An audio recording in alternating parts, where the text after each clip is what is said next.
नमस्कार दोस्तों, स्वागत है आपका हमारे चैनल गोविंद गोपाल में फिर से एक बार। दोस्तों, आज का सबसे बड़ा सवाल और आपके भी द्वारा जिन सबसे ज़्यादा पूछे जाने वाला सवाल यही है कि आखिरकार यूपी में उत्तराखंड मॉडल क्यों नहीं लागू हो सकता और अब तक क्यों नहीं हुआ है? और बात ये भी है कि शिक्षा मित्र जो टेट पास हैं, वो कुछ ना कुछ अपने लिए बेहतर चाहते हैं क्योंकि वो पहले भी कई बार प्रयास कर चुके हैं। हाई कोर्ट में जो केस चला जिसके बारे में हमने अपनी 2 वीडियो बनाई, उसमें हमने आपको बताया कि टेट पास शिक्षा मित्रों को भी सीधे सहायक अध्यापक नहीं बना सकते हैं। उस याचिका में ये हाँ ज़रूर है कि समान कार्य समान वेतन की माँग की है, समान पद की बात नहीं है। क्या शिक्षक शब्द मिलेगा या नहीं मिलेगा, लेकिन हाँ, शिक्षकों के समान वेतन ज़रूर मिलना चाहिए। उस केस में ये है और 6 महीने के अंदर सरकार को जवाब देने के लिए भी कहा है कि आप इनके लिए क्या पॉलिसी बना रहे हैं कि इनको नियमित किया जाए। अब बात आती है कि क्या शिक्षा मित्र नियमित हो सकते हैं और होंगे तो क्या उत्तराखंड मॉडल की तरह होंगे? हम बात करेंगे सबसे पहले कि आखिर यूपी में शिक्षा मित्रों का समाजन रद्द क्यों हुआ और उत्तराखंड मॉडल में आज तक शिक्षा मित्र शिक्षक बनकर कैसे रह रहे हैं? जबकि चयन दोनों का एक ही तरह से हुआ था, यूपी में ही हुआ था, लेकिन जब 1999 में और 2000 में यूपी से अलग उत्तराखंड हुआ, तो वहाँ की भर्तियाँ अलग हो गई, यहाँ की बात अलग हो गई। लेकिन आज हम इसी वीडियो में बात करेंगे, इसी टॉपिक पे बात करेंगे और बताएँगे कि क्या यूपी में ऐसी कोई गलती हुई है जिसकी वजह से यहाँ पर उत्तराखंड मॉडल लागू नहीं हो पाया? उत्तराखंड मॉडल और यूपी के मॉडल में आखिर मुख्य अंतर क्या है? सरकार ने केस सुप्रीम कोर्ट में जब गया था, तो सुप्रीम कोर्ट के द्वारा 2017 में जो है समायोजन रद्द कर दिया गया, लेकिन उत्तराखंड मॉडल में ये बरकरार रहा और वहाँ के शिक्षा मित्र एक नियमित प्रक्रिया के चलते हुए शिक्षक पद पर पहुँच गए। इसकी क्या वजह कह सकते हैं हम? हम ये कह सकते हैं कि देखिए यूपी में कहीं न कहीं ऐसी कुछ गड़बड़ हुई, जिसकी वजह से सही प्रक्रिया नहीं अपनाई जा सकी और ये शिक्षा मित्रों की या कह लीजिए कि शिक्षा मित्र संगठन की ये जिद रही कि हमें सीधे सहायक अध्यापक बना दिया जाए। कुछ पॉइंट को लेके बात करेंगे, हो सकता है कि उसमें थोड़ा-सा अंतर हो क्योंकि हमें जितना याद है, जो समय हमारे संग गुज़रा, जितना समय हमें याद है, उसमें हम बता दें कि सबसे पहले शायद शिक्षा मित्रों के लिए सामने एक प्रस्ताव रखा गया था सरकार के द्वारा कि आप टीईटी कीजिए, यानी टेट की परीक्षा दीजिए, उसके बाद आपको सहायक अध्यापक बनाएँगे। तो ये सभी जानते हैं कि टेट देने से साफ तौर पर शिक्षा मित्र नेता ने मना कर दिया था कि हम किसी भी कीमत पर टेट की परीक्षा नहीं देंगे, चाहे कुछ भी हो जाए। और शायद वो पहला गलत कदम था जहाँ ये जिद रही शिक्षा मित्र संगठन की कि हम टेट की परीक्षा नहीं देंगे। जबकि उत्तराखंड मॉडल में सभी शिक्षा मित्रों ने टेट दिया है। जिन्होंने टेट दिया है वही शिक्षक बने।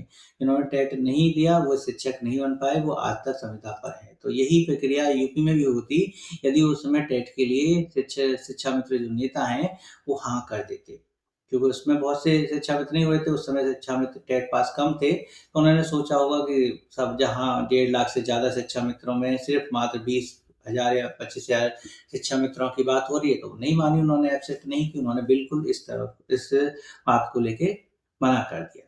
तो एक प्रस्ताव ये भी आया था कि चलिए आपको टेट नहीं करना है लेकिन आपको जो है वेतन दे देंगे, पद शिक्षक का नहीं देंगे, सहायक शिक्षक के नाम से एक नया पद हम जारी करेंगे, उस सहायक शिक्षक पद पर आपको वेतन दे देंगे, ग्रेड पे आपको थोड़ा उससे कम रखेंगे, टीचर से कम रखेंगे, ताकि ये ना लगे कि शिक्षक पद को ही नाम बदल के आपको दे दिया है, एक नए पद का सृजन करते हुए आपको दे देंगे। लेकिन शिक्षा मित्र संगठन ने इस बात को भी नहीं माना था। ये हाँ, ये बात भी हमें उस समय की क्योंकि उस समय हम इतने सक्रिय नहीं थे, लेकिन जितना हमें याद है अपनी जॉब में, उसमें ये भी यही बात थी कि शिक्षा मित्र संगठन ने इस प्रस्ताव को भी ठुकरा दिया था कि हमें ये भी नहीं करना है। और भी कई हुए थे कि एक प्रस्ताव ये भी दिया था सरकार ने कि आप विभागीय टेट कर लीजिए, हम विभागीय टेट करा देंगे, उसको पास कर लीजिए। सरकार ने कहाँ कमी छोड़ी, सरकार ने तो पूरी जोर लगाया नियमों के अनुसार, संविधान के नियम के अनुसार मान लीजिए, चाहे नियमावली के अनुसार मान लीजिए, सरकार ने पूरी कोशिश की थी कि आपको सही तरीके से आगे जाके ले जाके परमानेंट करे। लेकिन सारी बात कहाँ आई कि नहीं, शिक्षा मित्रों की जिद थी कि हमें सहायक अध्यापक बनना है और वो भी सीधे बनना है, कोई रास्ते में हमें कुछ भी प्रक्रिया से नहीं गुज़रना। यही सबसे बड़ी कमी रही यूपी में। आपको बताया उत्तराखंड मॉडल की बात, तो उत्तराखंड में अ, सरकार ने भी जो 2000 में भर्ती हुई उसके बाद उन्होंने जो है शिक्षा मित्रों को नियमित करने की प्रक्रिया 2015 में शुरू करी। लेकिन 2015 में जब उन्होंने 2800 लगभग शिक्षा मित्रों को सहायक अध्यापक बनाया, तो हाई कोर्ट ने उसको रद्द कर दिया ऐसे शिक्षा मित्रों को जो टेट पास नहीं थे। उन्होंने कहा कि इनको अवसर दीजिए तो ही कुछ हो पाएगा। तो उन्होंने सरकार ने टेट पास शिक्षा मित्रों को तो सीधे नवीन भर्ती में भारांक देके उनको अध्यापक बना दिया, और जो टेट पास नहीं थे उनको बाहर निकालने के लिए तैयारी कर ली कि इनको बाहर निकालो। जब इन्होंने टेट पास नहीं किया है तो ठीक है, जो टेट पास थे वो नवीन भर्ती के द्वारा भारांक देने के द्वारा और लाभ ले लिया उन्होंने, वो अध्यापक बन गए। अब क्योंकि भई देखिए शिक्षा मित्रों को एकदम बाहर निकालना भी सरकार को सही नहीं लगा, उन्होंने 3-4 महीने बाद ही 2015 में उन्होंने डिसाइड किया कि हम इन शिक्षा मित्रों को बाहर निकाल देंगे। लेकिन 2015 के बाद ही उन्होंने एक और आदेश जारी किया कि चलिए हम 2 वर्ष का समय देते हैं, और 2 वर्ष के अंदर जो शिक्षा मित्र टेट पास नहीं है वो टेट पास कर लें और सीधे जो है अध्यापक बने किसी भी भर्ती में शामिल होके। लेकिन मानदेय हाँ उनका बढ़ा के 15,000 कर दिया गया था, जो आज वर्तमान में लगभग 20,000 रुपये मानदेय है। और 2019 में उन्हें 2 अवसर देकर टेट की परीक्षा देकर अध्यापक बनने के लिए कहा है। कुल मिला के यह है कि टेट की परीक्षा तो देनी ही थी, और उसमें ये था कि वहाँ पे जो चयन होता है वो मेरिट के आधार पर होता है। तो मेरिट में जैसे ही टेट परीक्षा पास शिक्षा मित्र उसमें आते थे तो फार्म के द्वारा टॉप पर आ जाते थे और उनका सिलेक्शन हो जाता था। सारी कमी कहाँ रही कि यूपी में टेट पास शिक्षा मित्रों को भी जॉब मिल जाती, लेकिन सरकार ने सुपर टेट और लगाया जिसकी वजह से शिक्षा मित्र काफ़ी हद तक रह गए। तो सुपर टेट क्यों लगा नहीं लगा इसको लेके चर्चा नहीं करेंगे, लेकिन ये ज़रूर रहा कि हाँ, पहले सरकार में अगर उन नियमों को सही तरीके से अपनाया जाता जिनको प्रस्तावों को शिक्षा मित्रों ने ठुकराया था, तो उत्तराखंड मॉडल यूपी में भी चल रहा होता। यहाँ भी टेट पास शिक्षा मित्र पहले शिक्षक बनते, बाद के शिक्षा मित्रों को टेट पास करने का अवसर देके उन्हें भी भर्ती से सीधे मेरिट के आधार पर उन्हें भी शिक्षक बना दिया जाता। लेकिन कमी कहाँ रही कि प्रस्तावों को ठुकराया गया, और जो रास्ता सही था, लीगल तरीके से होना था, वो नहीं हो पाया। सुप्रीम कोर्ट ने देखा कि इनकी डायरेक्ट नियुक्ति हुई है, सही तरह से भर्ती नहीं हुई है, बैकडोर एंट्री है, आर्टिकल 14 का जो उल्लंघन किया गया है, और उसकी वजह से उन्होंने पूरी तरीके से इस समायोजन को रद्द कर दिया।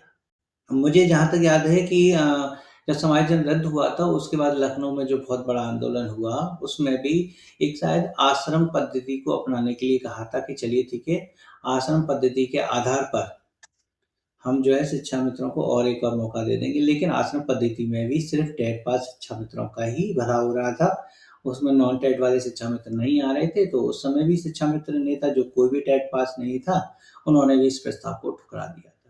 तो कुल मिला के प्रस्तावों को ठुकराने की प्रक्रिया चलती रही और शिक्षा मित्रों का भविष्य गर्त में चला गया, और आज यही हालत रही कि अब शिक्षा मित्रों को भर्ती एक नहीं 2-2 प्रक्रियाओं से गुजरना पड़ता है। सुपर टेट पास करना पड़ता है, टेट पास करना पड़ता है। तो अब हमें लगता है कि आप समझ गए होंगे कि उत्तराखंड मॉडल यूपी में लागू हुआ है या नहीं हुआ है। सरकार ने कोशिश की थी या नहीं की थी उत्तराखंड का मॉडल यूपी में भी समान रूप से लागू करने के लिए, लेकिन यहाँ पर बात नहीं बन पाई शिक्षा मित्र संगठन के नेताओं से। तो इस वजह से ये आज स्थिति रही है। अब अगर इसमें कोई संशोधन हो, कोई बात हो तो नीचे कमेंट करके ज़रूर लिखिएगा, क्योंकि ये जानकारी सोशल मीडिया से ली गई है और थोड़ी बहुत जो मेरे संज्ञान में थी उन सबको लेके बात की गई है। और भी कुछ हो तो नीचे कमेंट कीजिएगा, आपके कोई सवाल हो तो वो बात बताइएगा, हम उसका जवाब ज़रूर देने की कोशिश करेंगे। और वीडियो को लाइक और शेयर ज़रूर कीजिएगा, चैनल को सब्सक्राइब कर लीजिएगा। हम आपसे जुड़े रहेंगे ऐसे ही कुछ अपडेट के साथ। तब तक के लिए नमस्कार, जय हिंद।